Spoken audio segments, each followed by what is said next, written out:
The essence of the Chinese Communist Party has always been to use utopian communist ideology as a slogan to maintain legitimacy while operating under a fundamentally different reality. The CCP presents itself as a champion of the working class, but in practice, it engages in what can be described as selling dog meat as mutton, a deliberate misrepresentation designed to deceive the public.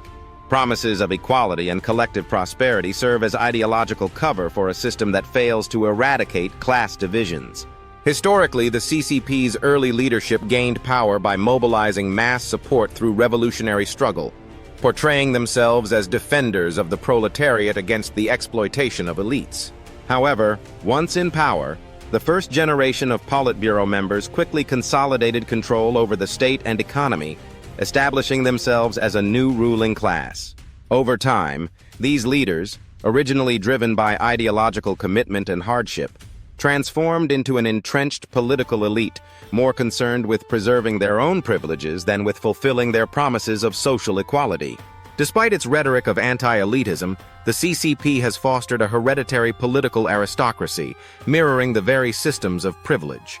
The children and grandchildren of high-ranking officials, commonly known as princelings, inherit political influence, economic advantages, and elite status. These individuals gain access to lucrative business opportunities and prominent government positions, further reinforcing a political and economic hierarchy that resembles traditional aristocracies. While the West has long been criticized for its entrenched economic inequalities and the hereditary nature of wealth among elites, the CCP has replicated these dynamics under the guise of socialist governance. By monopolizing political power and suppressing dissent, it has eliminated any real avenues for redistributing wealth or democratizing power.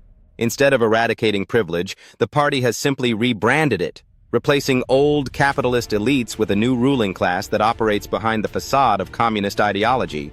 By controlling the media, restricting political alternatives, and suppressing public dissent, the party maintains the illusion of ideological purity while its leadership enjoys unchecked privileges. In reality, the CCP functions much like the aristocratic elites of the past, securing its authority through nepotism, corruption, and political repression. What was once a revolutionary movement for equality has become one of the most successful examples of political and economic entrenchment in modern history.